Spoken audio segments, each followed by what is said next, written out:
श्री गणेशाय नमः। ओम श्री परमात्मने नमः। संक्षिप्त गरुड़ पुराण आचार कांड आयुर्वेद प्रकरण अध्याय 158 मूत्राघात निदान। धन्वंतरी जी ने कहा, हे सुश्रुत, अब इसके बाद आप मूत्राघात का निदान सुने। वस्ती पेड़ू अर्थात नाभि प्रदेश से नीचे और मूत्र प्रवाहिका के ऊपर का भाग वस्तिशीर मूत्र प्रवाही नली, मेडु जननेंद्रिय अर्थात लिंग, कटी कुले के भाग के गड्ढे, वृषण और पायु गुदा नामक शरीर के ये 6 अंग विशेष हैं जो परस्पर एक दूसरे से संबंध और एक ही जगह ग्रथित हैं। इन सभी का आश्रय गुदा भाग में रहने वाले अस्थि विशेष के छिद्र से संबंध रहता है। पेड़ू वस्ती अधोमुखी है।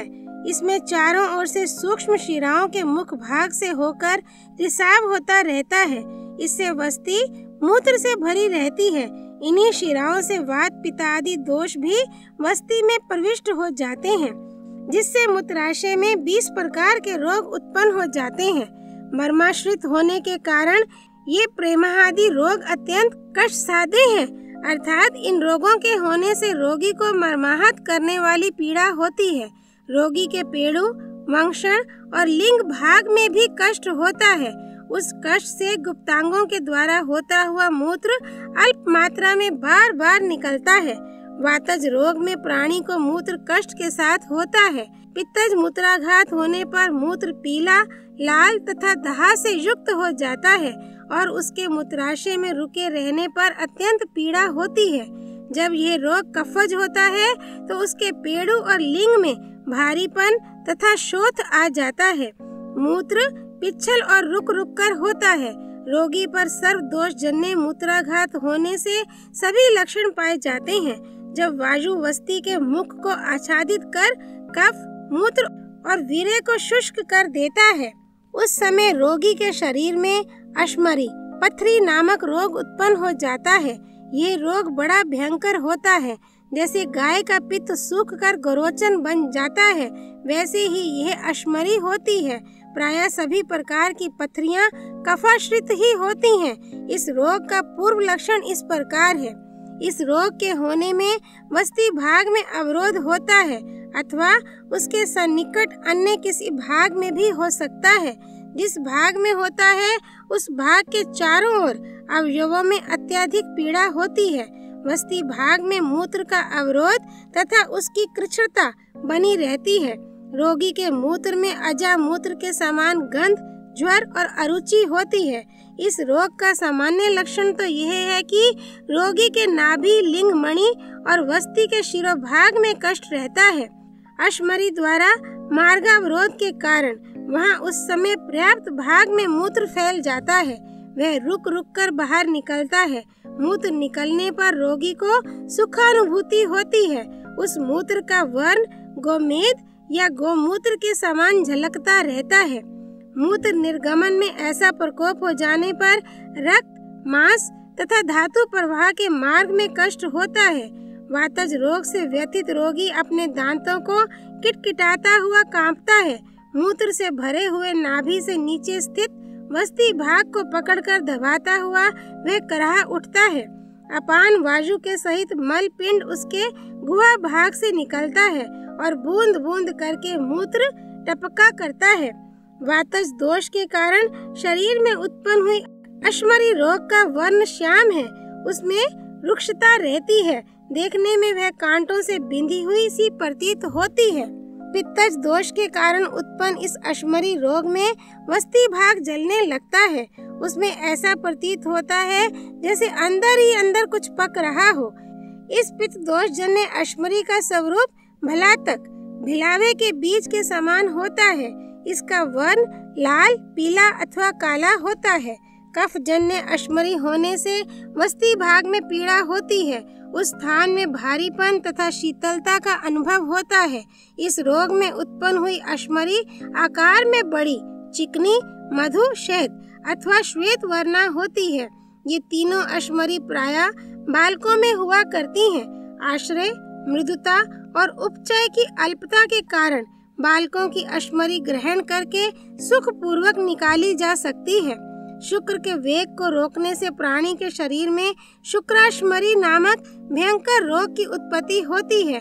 जब धातु प्रवाहिका नाड़ी से गिरा हुआ अथवा कुपित वीर्य दोनों अंडकोशों के बीच रुक जाता है और लिंग मार्ग से वह बाहर नहीं निकलता, तब वहां स्थित विकृत वायु विक्षुब्ध होकर उसको सुखा देता है। उसी दोष से इस शुक्राश्मरी का जन्म होता है। इस रोग में भी वस्ती भाग में पीड़ा होती है। रोगी को मूत्र निर्गत करने में कष्ट होता है। इसका भी वर्ण श्वेत माना गया है। इसके कारण मूत्रावरोध होने से तत्संबंधी स्थानों में सूजन आ जाती है। अंडकोश और उपस्थ इंद्रिय के बीच में हाथ से दबाया जाए तो वह विलीन हो जाती है। इस रोग के हो जाने पर रोगी को पीड़ा होती है। उसके दुष्प्रभाव से ज्वर हो जाता है। रोगी को खांसी आने लगती है। इसी अश्मरी रोग के कारण रोगी के शरीर में शर्करा रोग का विकार भी उत्पन्न हो जाता है। यदि इसकी अनुलोम गति होती है तो वह मूत्र के साथ बाहर निकल जाती है अथवा मूत्र के साथ प्रतिलोम अवस्था में अंदर ही रुक जाती है। क्रुद्ध हुआ वायु वस्ती भाग के मुख को रोककर आमाशय के जल स्रोत से नीचे आने वाले उस मलिन जल को एकत्र कर देता है। इस मूत्र के संचित होने से वस्ती भाग में विकार की उत्पत्ति होती है। रोगी को कष्ट होता है और उस भाग में खुजलाहट होने लगती है। रोगी के शरीर में विक्षुब्ध वह वायु वस्ती भाग के मुख को विधिवत ढककर मूत्रावरोध उत्पन्न करता है तथा वस्ती को अपने स्थान से हटाता हुआ उल्टा या इधर उधर करके वस्ती में विकृति उत्पन्न कर गर्भ जैसा स्थूल मोटा बना देता है एवं उस स्थान को पीड़ित करता है। वहाँ उसके कारण जलन होती है, उसमें स्पंदन होने लगता है और कुल्हों में भी पीड़ा प्रारंभ हो जाती है। रोगी का मूत्र बिंदुवत टपकता है, वह अपने सही वेग से नहीं निकलता। वस्ती भाग में पीड़ा बनी रहती है, दबाने पर मूत्र धारा रूप में निकलता है। वायु जन्य इस रोग को वात वस्ती के नाम से स्वीकार किया गया है। वात वस्ती के दो भेद हैं। पहला वस्ती के मुख को रोकने वाला दुस्तर कहलाता है और दूसरा दुस्तरतर। वस्ती के मुख को ऊपर करने वाला अत्यंत कृष्ण साध्य है, क्योंकि इसमें वायु का विशेष प्रकोप होता है। मल मार्ग तथा वस्ती भाग के बीच स्थित वायु अष्ठिलाकृति अर्थात गोलक कड़ी या अंठुली के समान घनीभूत शक्तिशाली मजबूत ग्रंथि गांठ उत्पन्न करता है, जिसके कारण इसको वाताष्ठिला नाम से अभिहित किया गया है। इस रोग में वायु रोगी के अपान वायु तथा मल मूत्र को अवरुद्ध कर देता है। वस्ती भाग में विद्यमान कुपित वायु कुंडली मारकर तीव्र पीड़ा को जन्म देता है। वहाँ मूत्र को रोककर वह उसमें अत्यधिक स्तंभन का दोष उत्पन्न करता है। ऐसी अवस्था में रोगी को बहुत ही अल्प मात्रा में बार बार मूत्र होता है तथा ऐसी अवस्था में रोगी मूत्र को अधिक देर तक रोकने में असमर्थ रहता है। ऐसे रोग को वात कुंडलिका कहते हैं। जब रोगी रुके हुए मूत्र को निकालने में पीड़ा का अनुभव करता है तो वह निरुद्ध मूत्र कृच्छ रोग है, अथवा मूत्र को अधिक काल तक रोकने के पश्चात यदि उसका वेग नहीं आता है या रुक रुक कर आता है और कुछ कष्ट होता है तो उसको मूत्रातीत कहा जाता है। मूत्र के वेग को रोकने से प्रतिहत हुआ मूत्र अथवा वायु से पीछे को घुमाया हुआ मूत्र जब नाभि के नीचे उदर में भर जाता है तब वह तीव्र वेदना और आधमान पैदा करता है और मल का संग्रह करता है। इसे मूत्र जठर कहते हैं। मूत्र के दोष से अथवा कुपित वायु के द्वारा अक्षिप्त हुआ थोड़ा सा मूत्र वस्ती नाल उपस्थ की मणि में स्थित होकर थोड़ा थोड़ा दर्द करता हुआ अथवा बिना दर्द के ही निकलता है। इसे मूत्रोत्सर्ग या मूत्र जठर कहते हैं। अबाध गति से मूत्रोत्सर्ग होना प्राणी के श्रेष्ठ अंड कोशों पर निर्भर होता है। एकाएक रुका हुआ मूत्र निकल जाने पर अंतःकरण और मुख शुष्क हो जाता है। अधिकाधिक या अल्प मात्रा में प्राणी को प्यास लगती है। वस्ती के अभ्यंतर भाग में मूत्रावरोध के कारण अश्मरी के सदृश एक ग्रंथि पड़ जाती है, जिसको मूत्र ग्रंथि कहते हैं। मूत्र रोग ग्रसित रोगी का जब स्त्री के साथ सहवास होता है तो उस समय वायु के द्वारा ही स्त्री के गर्भाशय में शुक्र पहुंच जाता है, किंतु स्थान विशेष से निकला हुआ वह शुक्र मूत्र शरण होने से पहले अथवा बाद में लिंग से बाहर आता है। इसका स्वरूप भस्म मिश्रित जल के समान होता है। उसको वैद्यक में मूत्र शुक्र के नाम से जाना जाता है। जब रुक्षता और दुर्बलता के कारण वात जन्य दोष से उदाव्रत उपद्रव होता है, अर्थात शरीर के अंदर विद्यमान अपान वायु व्यान वायु से घिर जाता है, अर्थात मलावरोध हो उठता है, तो उस काल में वह मल मूत्र स्रोत की संसृष्टि से संयुक्त हो जाता है। इसमें मूत्र बूंद बूंद ही होता है और इस टपकने वाले मूत्र बिंदुओं में एक दुर्गंध सी रहती है। ऐसे रोग को मूत्र विघात के नाम से स्वीकार किया जाता है।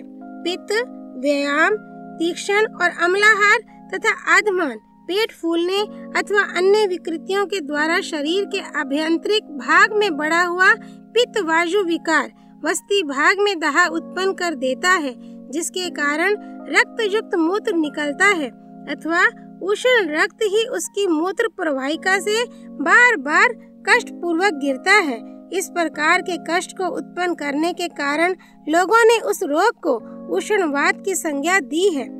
वृक्षाहार तथा परिश्रम करने से श्रांत रोगी का पित्त और वायु कुपित हो उठता है। वह उसके वस्ती भाग में मूत्रावरोध, पीड़ा, क्षय और जलन उत्पन्न कर देता है। उस लक्षण से युक्त मूत्राघात कष्ट को मूत्रक्षय कहा गया है। यदि कुपित वायु के द्वारा पित्त और कफ अथवा इन दोनों को संक्षुब्ध कर दिया जाता है तो उस समय प्राणी को जलन, कष्ट साधे मूत्र निर्गमन होता है। उसके मूत्र का वर्ण पीला, रक्त तथा श्वेत हो जाता है और उसमें गाढ़ापन भी आ जाता है। वस्ती भाग में दाह भरी जलन होती है।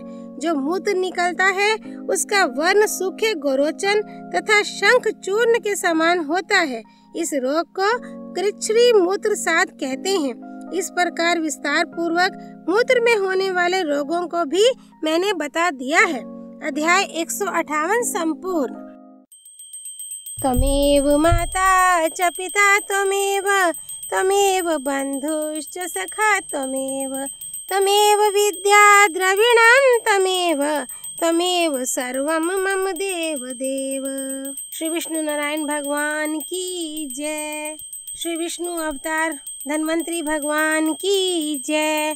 भगवान रुद्र की जय। गरुड़ पुराण की जय। श्री हरि अर्पणमस्तु।